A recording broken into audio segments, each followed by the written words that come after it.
What's up guys, and welcome back to another episode of the Bundesliga career mode. This is episode number 56, and today we're returning with a special in-depth look at the save as we finish our fourth season at the Stuttgart Arena of Arminia Bielefeld after our win over Mönchengladbach on the final day. We were crowned champions. So in today's episode, what we'll do is we'll have an in-depth look at the side, what's going on around the world, and a look under the hood of the save, if you will. I like to do these after a few years to keep you guys immersed in the save and show you the finer details of what's going on ahead of our new season, which of course start tomorrow morning. So of course we'll begin with the league table. As you can see, an in-depth look at the league table this season, where we were indeed crowned champions with 23 wins in 34 games. Top scorers with 76 goals. No surprise, one of the main reason why that was.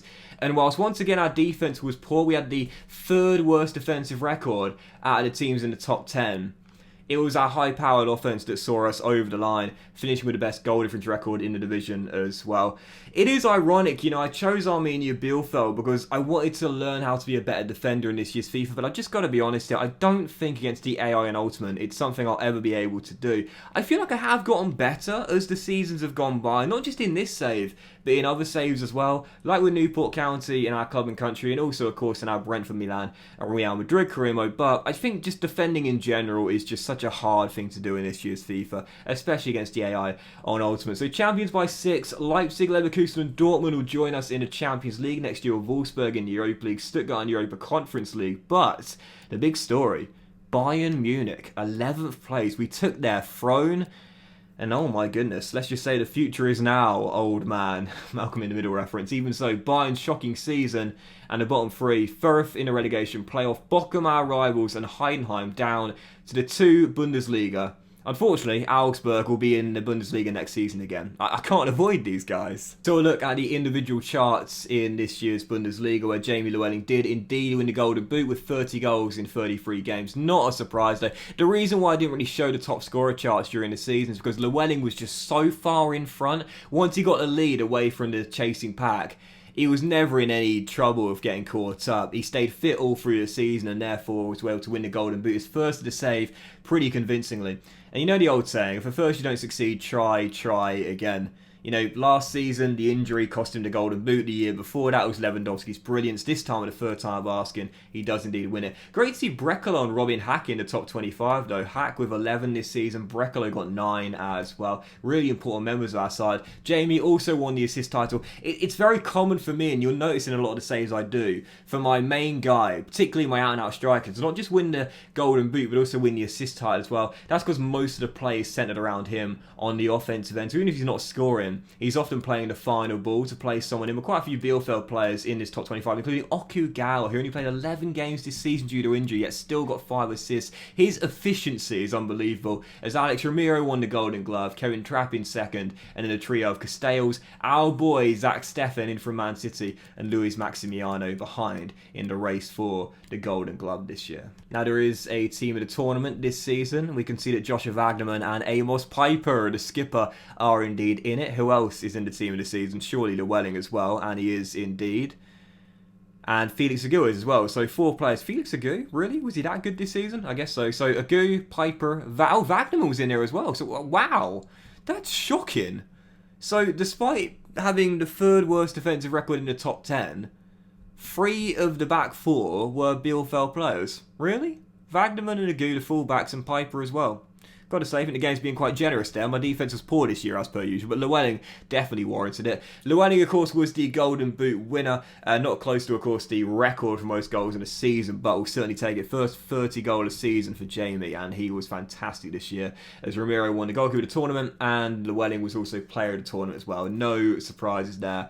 Even though he's not as good as Colin Wani in terms of the rating, he's still my main man up top. So one final look at the Arminia Bielefeld team this season. We, of course, played this 4-2-3-1. Occasionally, I've talked about it before, in games where I'm chasing a winner or a leveller, I'll switch to a 4-1-2-1-2 wide, chuck Kolo Mwani or Kruger up top alongside Jamie, but for the most part, the 4-2-3-1 is our go-to system, and always our starting system as well. I love how the team has grown as well. Wagnerman and Agu, new signings in Season 1, Piper and Hack, who are already here in Season 1, and Schaefer, who came out of the Academy in Season 1. That's 5 of our starting 11 that have been with us since the very beginning. practically. Schaefer's case, the only exception, of course, is he came out of the academy midway through the season. But the signing of Dardai in Season 2 and Jamie Llewellyn in Season 2, they're also still key members of our first 11. And I love how this team has sort of grown up together as well. I really do. And you think about it, only Florian Neuhaus out of our starting 11 was a big money signing. Club record deal at 61 mil. Everyone else was a really good value for money buy, or out of the academy, or inherited here, or on a free transfer in the cases of Hubner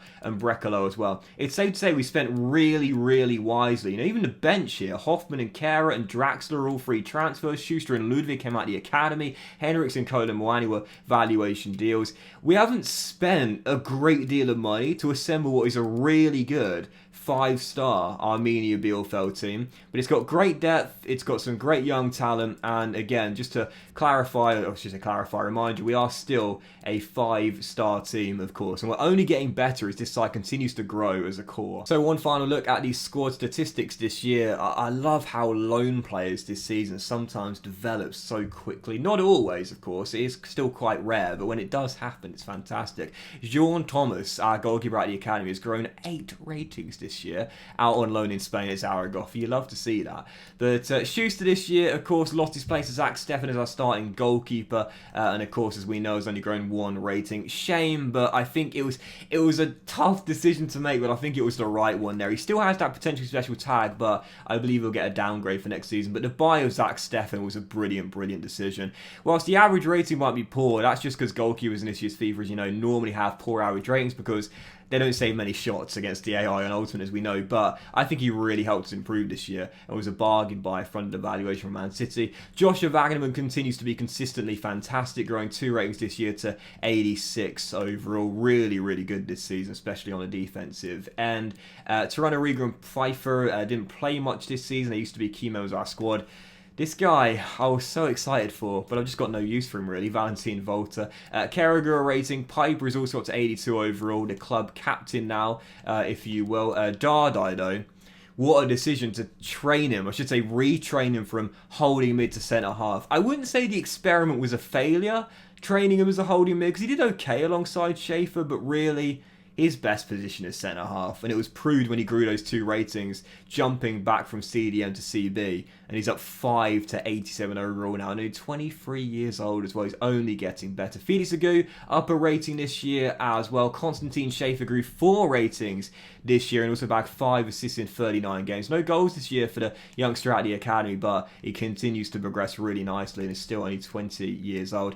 Jonas Hoffman, I think he'll probably retire at the end of next season, but he's still growing. Up a rating this year. Doesn't play much, but I tell you what, he's such a great, solid player to have in the squad, you know. I always say you need those veterans. We've got one in Hoffman. I love him a lot. Finnoy Becker, not often used this time, but still decent productivity when he does play. And as for our club record signing, Florian Neuhaus, I talked about it during the season. This guy, he might not have done that much in terms of the statistics for us this season, but I didn't really sign him to be a special type of offensive powerhouse for us. I signed him as a deep line playmaker to retain possession, and when you look at his stats here, growing a rating to 86 overall, you might look at them and think 2 goals and 2 assists in 37 games, really. But look at the average rating. The reason why it was so high at 7.0 is because he does what he needs to do. He does what I bought him in for. Ball retention. Rarely gives the ball away. Doesn't need to get the goals. Doesn't need to get the assists. Just keeps holding the ball for me. Recycles possession and offloads to a more creative player. Julian Draxler this season in on a free transfer. 6 assists and 3 goals in 17 games. I've got to say, as a free transfer like Jonas Hoffman, maybe not as much of an impact as Hoffman was, but I'm still pleased to have got him here as a vet in this team. Josip Brekalo continues to impress me due to the Okugawa injuries.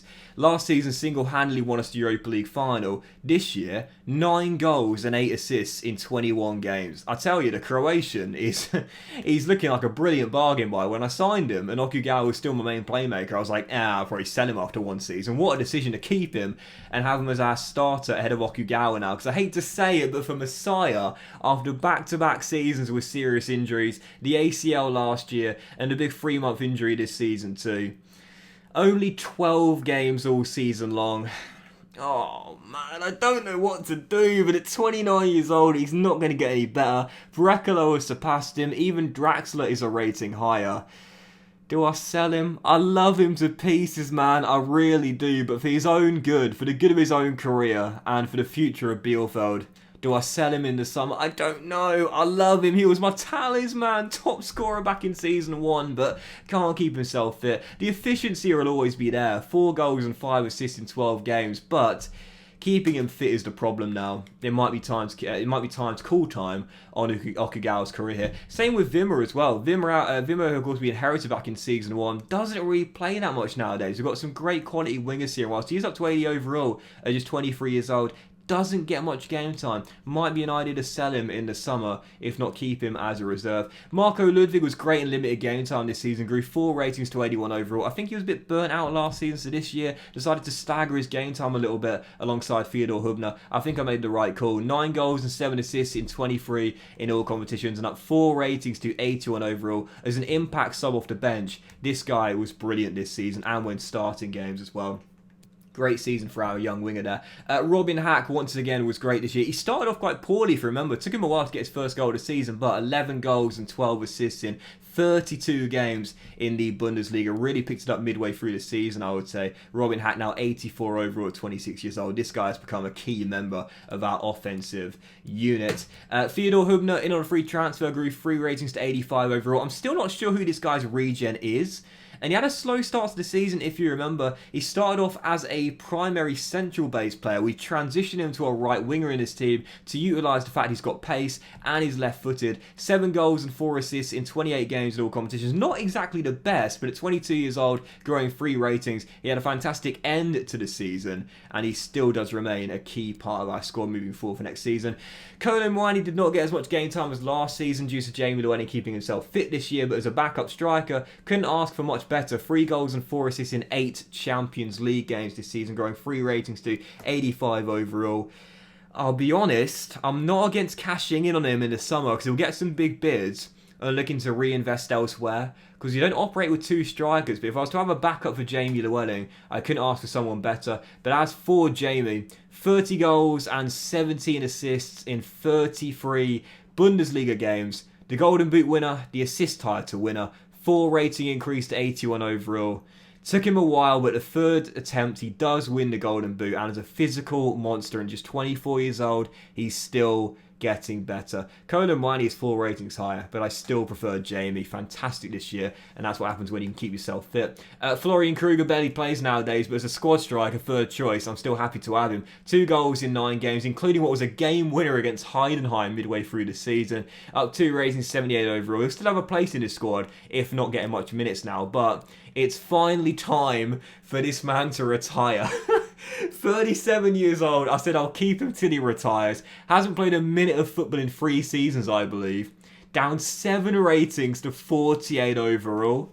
Fabian Klos, club captain, record goal scorer for Arminia Bielefeld, with 1 for balance and agility, 8 for acceleration. Oh my goodness. Fabian, look at some of these stats. Bro, I love these traits to pieces, but I am glad to say he's finally retiring. Nothing but a novelty nowadays. You can join the coaching staff, mate, but it's time to hang those boots up for good. So we are going to take a quick look at what went on around the leagues in Europe. Before we get there, though, we're going to simulate to the official end of the season because we haven't seen the relegation playoff, the DFB Pokal final, and also the European winners as well. So we simulate through to, I think actually Sunday the 1st of June we'll do it. We'll be able to find out who won what in the cup. So I've got some emails here. I bet they're youth players unsettled, aren't they? Player contract. Yeah,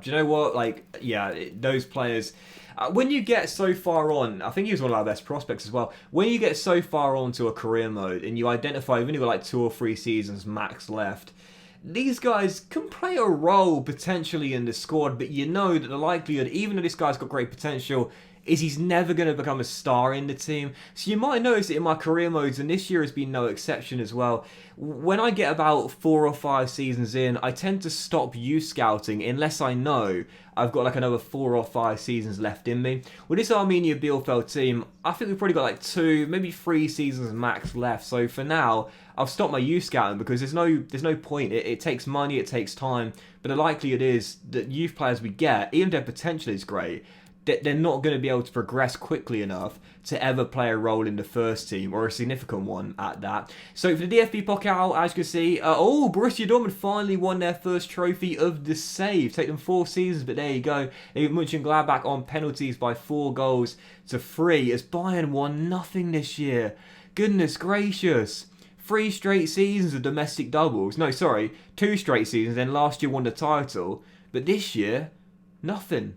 Bayern Munich, the future is now, old man. It's over, boys. We're the new champions of Germany. Dortmund won the DFB Pokal. The relegation match is going to be decided at some point. We'll simulate through together, don't worry. The Europa Conference League this year was won by, Lazio beating AEK Athens in the final. Wow, Barcelona knocked out by Lazio in the semis there. The Europa League was won by Atalanta beating Lyon by 3-2. Wow, what a thriller of a semi-final there. Atalanta versus Arsenal as they won it in the end. And the Champions League was won by... Whoa, it's always interesting when you see a dark horse win it. I want to see what happened there. Where was their group? Villarreal, where's their group? Group C, runners up to Liverpool, won half their games that qualified alongside the Reds, got through the last 16 by beating Spurs, got through the quarters by beating Rangers, who got to the last 8 of the Champions League. Wow. To get to the semis, then knocked out Paris Saint-Germain and beat Atletico in an all-Spanish final. What a bizarre last 8 that is. Doesn't that look really strange to you? Like Liverpool versus Atletico, PSG versus Man City. You know, could have seen these ties in real life, but obviously PSG and Man City are in the same group, and Liverpool and Atletico are in the same group. But Manchester United versus Wolfsburg is relatively interesting. But Villarreal versus Rangers in the last 8, and then Villarreal winning the whole thing, knocking out PSG in the semis. That's just doesn't that look a really strange Final Four to you? Maybe it's just me, I don't know. But Villarreal beat Atletico in the final to win the Champions League. How about that for a shock? And so the last thing we'll do is take a look at the leagues around Europe as we close out Season 4. Beginning with the Premier League, where Liverpool were indeed champions. Midway through the season, we saw a look at the table when we had Man City in the Champions League last 16. The Reds were top at that point, and they ended up winning it. Chelsea, Spurs, and Guardiola's side going into the top 4 in the Champions League for next season. I'll do the Football League as well, because why not? Championship was won by Burnley, Watford going up with them, Barnsley, Bournemouth, Bristol City, and Swansea make the playoffs. I swear every single time I do the Championship table, Millwall are relegated. I can't avoid seeing it. Where's League One? There it is. League One, the Posh and Sunderland are heading up. Sheffield Wednesday, Bolton, MK Dons and the Brewers are in the playoffs in League One. And as for League Two, the final league in the professional football tier, Newport County, go on boys, in the playoffs for League Two. And as for the sides that finished in the relegation spots, Barrow, Leyton Orient and Harrogate Town as well. No surprises for who won Ligue 1 this season. It was indeed Paris Saint-Germain winning the crown. Real quick questions I'll run you through the leagues here. Kylian Mbappe, what are the chances he stays if PSG knock out Real Madrid? I mean, he scored that sensational winner in midweek. I have to say, as we look at the Bundesliga 2 title, take this with a grain of salt though. Union Berlin and Freiburg are up, and it should be Hanover in the relegation playoff. But every now and then, it changes heading into the relegation playoff, but that's how it looks for now. What are the chances Mbappe decides to stay at PSG if they knock out Real Madrid? Sensational winner, I have to say. It was an amazing goal. I thought Neymar's composure and timing at the back heel was perfect to drag his man forward and then wait for the run of Mbappe. I thought that was brilliant from Neymar, to be fair. Didn't get enough credit for that. But Mbappe's goal, to be fair, was absolutely sensational. Was it splitting 2 defenders and then find the bottom corner? I have to say, I was having a discussion with a friend about this the other day. Like, I have to say, I do believe Mbappe will leave and go to Real Madrid. You know, in France, he's won everything domestically. And, I mean, listen, if he wins the Champions League, he's definitely going. What else would there be to done at Paris Saint-Germain? He'll go down as a PSG legend, of course, to win the Champions League for them, their first time ever, alongside the domestic honours too. But, you know, if they do knock out Real Madrid, but let's say they go out in the quarters or go out in the semis, do you think he might stay? I mean, I personally think he'll go to Real Madrid regardless, because of all the honours he's won domestically in Paris at the Parc des Princes so far. And, of course, he's always said his dream is to play for Real Madrid. And he's got the chance to do so on a free transfer. He has the unique opportunity of being a player who can literally go wherever he wants. No one would turn down Kylian Mbappe. But I have to say, you know, I was genuine. Like, you know, midway through the season, I was dead set. I was certain that Mbappe was going to leave to Real Madrid. Of all the things he's been talking about, saying it's not about money, it's about life experiences, all that. Always wanted to play for Real Madrid, but after that game winner in midweek and the passion he showed as well, I mean, why wouldn't he? It's the Champions League last 16. He's just scored a game winner in stoppage time against Real Madrid, but I don't know. Like, there is an outside shot now. He might decide to stay at the Parc des Princes. I still think he will go to Real Madrid. But what do you guys think? Let me know in the comment section down below if you think he might have a change of heart and do one more year at the Parc des Princes. Anyway, as I'm babbling on, the league was won by Atletico, Real Madrid, Valencia and Barcelona remaining in the Champions League spots for next season. Villarreal were where? 9th. And they won the Champions League. That's... what? Wow, that's one of the strangest dark horses I've seen winning the Champions League. To be fair, won the Europa League a couple of years ago, so why not go one step further? And as for the Turkish Super League, Trabzonspor won it this year. Wow, Galatasaray and Fenerbahce, who often go for it in my career mode saves, not even getting close this season. That is very interesting indeed. So I'll quickly simulate through and see who won the relegation playoff. I believe it will finish up around here, and then we'll end the season there. It has been our best season of the save despite our failures once again in the DFB Pokal and in Europe as well. I mean, to be fair, in the DFB Pokal, it was reached the last 16, but it was getting knocked out by Augsburg that really, really hurt, especially throwing away a 2-goal lead in the final 10 minutes. But the Champions League, our first season, knocked out by Man City in the last 16. But to be fair, no shame in that as far as I'm concerned. They might have gone out in the next round, the quarterfinals, but I still think reaching the last 16 in our first season is not bad. I was targeting the quarterfinals like the board were, but one prior to that, sorry, one round prior to that, it's not that bad, let's be honest here. And we were beaten by one of the best sides in Europe. So real briefly, we'll take a look at the relegation match. Who is... Okay, there we go. It's Fürth who are staying in the Bundesliga. They battered Hanover 6-0 over 2 legs. So Fürth will remain in the Bundesliga, and in the 2 Bundesliga, the teams that are coming up for next season will be Union Berlin. Who was the other team? Union Berlin and Freiburg, who are back in the Bundesliga for next season. So that will end today's episode of the Bundesliga career, guys. Big fan of watching the special in-depth look at the save. If you have enjoyed it, then please do drop a like.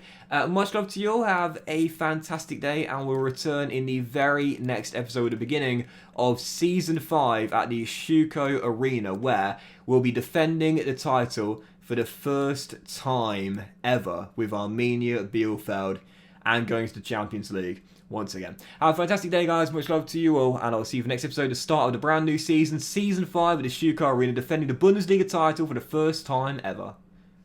Very soon.